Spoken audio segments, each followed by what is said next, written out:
Hi everybody, this is Laura, City Scrapper. Thank you so much for joining me on my channel today. Today I have a layout that I made using the My Creative Scrapbook limited edition kit. For this layout, I started out with two hearts that I had cut out for another project, and I thought that they fit really well with the pattern paper that I was going to use today. I wanted to add a little bit of color to the hearts, so I used the stencil that was in the May limited edition kit and some Distress Oxide in scattered straw, and I just added a little bit of color and the appearance of texture to those outlines of the hearts.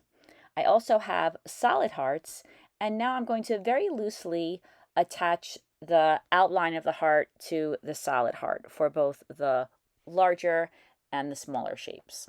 Now I'm using a paper piercer and a mat that goes with it, and I'm punching some holes, and I'm going to be using some white embroidery thread and just doing a simple back stitch through the holes that I punch, and that will just create an outline around each of those hearts. Then I use a dauber and I put some Distress Oxide on the inside of the heart and the outside edge as well. And I follow all the same steps to create the smaller heart. Off camera, I did the stitching, and it really didn't take too long because it was only a single row of stitching around each of the hearts. This piece of pattern paper is a beautiful paper from Blue Fern Studios that was in the May kit. I love this piece of paper. I love the bird at the bottom, and I wanted to make sure that I didn't cover that bird up. So I try to be careful throughout the process of making this layout to have the bird still remain visible. It doesn't seem like that would be that hard to do, but as I continued to add more embellishments to the layout, it became a little bit more challenging. To add a little bit of dimension to the layout, I popped up the smaller heart on some fun foam, and I used ATG adhesive to attach it down to the layout next to the bigger heart. And this was one of those days where I struggled a little bit with getting that adhesive to stick to the foam on the back of the heart. I had fussy cut a whole bunch of flowers from one of the other pattern papers that was in the May kit. And my idea was to piece these flowers together and create a background for the heart. So I spent a decent amount of time taking all of these flowers and placing them together on the cutout of the heart. There was a little bit of room to tuck the flowers underneath the outline of the heart, but only up to the stitching line. I had to angle and trim the flowers a little bit to get them to fit. Earlier, I used a pencil to trace around the photo that I'm going to use, so I knew which place on the larger heart the photo was going to go, so I didn't have to put any hearts there. In the large heart, I just used the fussy cut pink flowers, but in the smaller heart, I used some of the white flowers as well. Now I'm going to mat my photo. I use some thick white cardstock, and then I also use another one of the pattern papers that was in the May kit. This is a green dot, and it's a Simple Stories paper. So now I have the photo double mounted, and I'm using the edge of my scissors to distress the green pattern paper.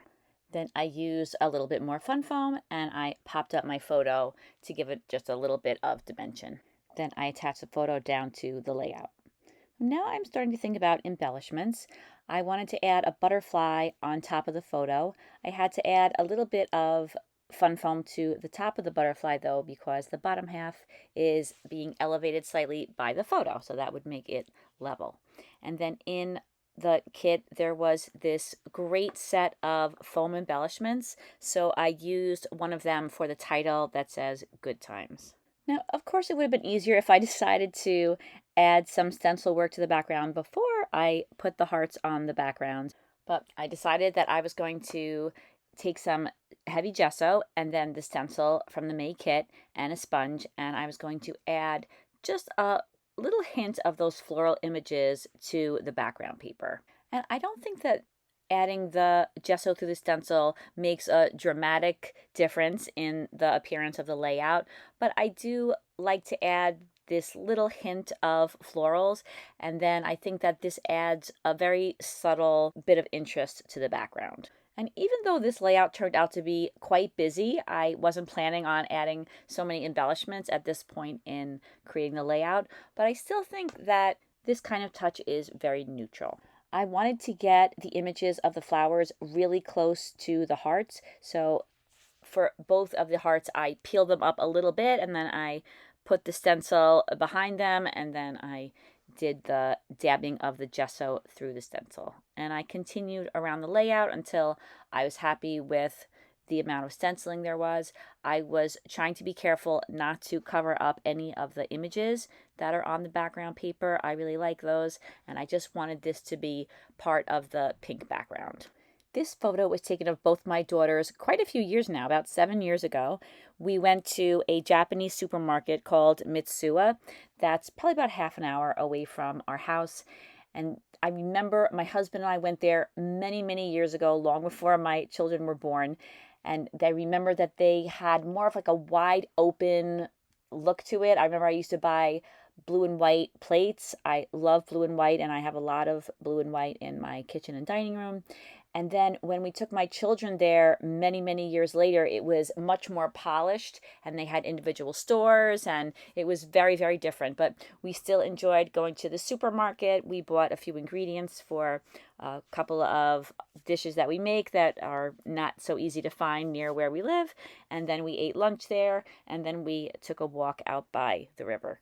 I wanted to embellish the hearts a little bit more, and I trialed a number of different laces. I ended up going with a slightly gathered lace that was in my stash for the large heart. And for the smaller heart, I used another lace that was in my stash. This lace I bought from Daiso.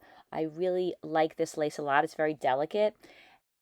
Even though you don't get a ton of the trim in each one of the packages, the laces are just so nicely made, and they're very delicate. And it could be a little tricky to get those laces to stick to paper, so I use a lot of ATG adhesive, and then later on I went back and I used some wet glue to make sure that they stayed put.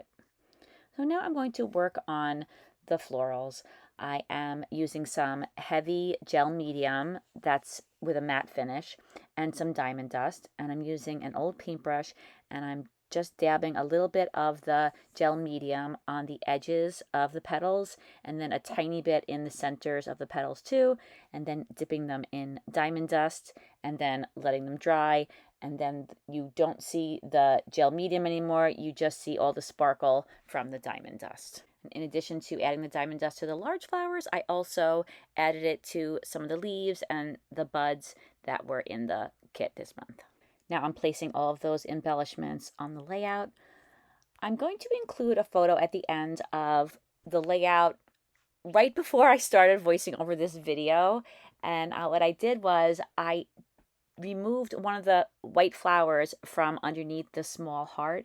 And the reason for that was that I thought I covered up too much of that small heart, and then it was a little hard to read the two hearts, and I felt that that small heart got kind of lost. So I'll show you. Sometimes I find that a day later, a week later, a month later, things start becoming a little bit clearer to me, different composition ideas and different ways that I could have made the layout, in my opinion, a little bit better. So that's an ongoing thing. If I look at a layout later on, at any point later on, and I see something that I could easily change and improve the layout, I will usually do it. And that's why I don't love to use permanent adhesive, because I often like to go back and move things around. And I will say that it's unusual for me to change something after this much time. Usually I will make any changes that I end up making after a day or two. I added a couple of sentiments to the layout. I added one that says together and another one that says my heart. And then I also wanted to add some photo corners to the photo. I used my EK Success Scalloped Photo Corner Punch, my favorite, and I punched out some photo corners using some of the pink pattern paper in the kit. And then I inked the edges with some Distress Oxide, and then I attached them all down to the layout. So then I was happy with the arrangement of the flowers. So now I got out my gel medium again, and now I'm using a paintbrush and I'm attaching all of those flowers and leaves down to the page. The gel medium is the perfect adhesive to use on these dimensional flowers. I think it does a really good job attaching them down to the page. They're really not going to go anywhere. The only thing is when you want to switch them around, or when I want to switch them around, I sometimes have to do a little bit of damage and then cover it up in the process of tearing things up from the page. But that tells you how well things are attached down. I love adding butterflies to my layouts, especially when there are a lot of florals on the layout like this one. So I fussy cut out a number of butterflies of different sizes, and I'm attaching them down all around the page. If you've watched my videos before, you may know that I love to add butterflies with some foam underneath their wings to make their wings pop up a little bit. I like to use white foam when the butterflies are very small like this, because sometimes from some angles you can see the foam behind the wings. So that way, if it's white, there isn't an alarming color that's going to make the layout look funny. So I attached down the butterflies, and then I wanted to add another element to the page. So I'm using the thick white or the heavy white gesso again with a little sponge, and I'm adding just a little dab of the white gesso to make some highlights on the flowers. And I also put a few little dabs on the butterflies as well. This gives them some highlights, and then it helps them to coordinate with all of the other dimensional embellishments that are on the page. I'm using some more embellishments from the foam sticker sheet. I'm using some really tiny green hearts, and I put those in a few places around the layout. The layout seemed almost complete, but I wanted to add a little bit of green by adding some branches to the layout. So I start out with some die cuts that I made using some Ellentina dies that I bought from Tessler Crafts. Then I used some distress oxides. I started off with a little bit of the scattered straw, and then I added some fossilized amber when I realized that I wanted them to be a little bit darker. Now I'm adding some green, and I'm using some bundled sage. And then I use a slightly darker color called forest moss to ink the edges. I just like the way the darker edges help the leaves to contrast with the background of the layout. And now I'm placing those leaves on the layout. I'm mainly putting them near the flowers, but I do place them in a couple other areas that I thought might need a little something, like around the sentiments that I put down. I thought that a couple of leaves near each of those sentiments would look nice. And then I'm cutting some of the die cuts into smaller pieces. I don't think that I have to use the whole die cut in one spot. Sometimes cutting it into larger pieces and smaller pieces can help the layout to have a little bit more variety rather than just putting the exact same die cut in several different places. I love to add small pearls to the page. I add some on the photo corners, and then I also add some on the sentiments and on those small green foam hearts as well. I always like to have lots of different materials on the page, and the page already has lace, it has stitching, it has the dimensional flowers, it has paper, but I think that the pearls just add another little element that I just like to have. So I covered up my photo, and now I'm adding some watered down white acrylic paint, and I'm lightly splattering the paint around the layout. And something about the white splatters, I just always love adding those to my layouts. So now I'm going to add just a couple more butterflies to the layout. I have this yellow butterfly, so I put it in the upper left-hand corner, and then I add the smaller pink one that was already on the layout to make a little cluster at the top right-hand side of the page. Now I'm using some Bow Bunny glitter paste in sugar, and I am brushing that on all of the butterflies on the page. I just wanted to add a little extra bit of sparkle to the butterflies and highlight them a little bit. And the glitter paste is the very last touch that I add to the layout, and then you'll see some close-ups. As I said, I'm going to show you the revised layout at the very end. It's just a small change, but I thought that it would be fun to include it. Thank you so much for watching, everybody. I so greatly appreciate you taking the time out of your day to watch one of my videos. I really hope that you enjoyed it, and I hope that maybe you got an idea or two, or maybe some inspiration for your own pages. If you take a look in the description box, there is a link to the My Creative Scrapbook website. You can check out the limited edition kit and all the other kits that are available this month. I hope that everybody has a fantastic day, and I will see you very soon. Take care, everybody. Bye-bye.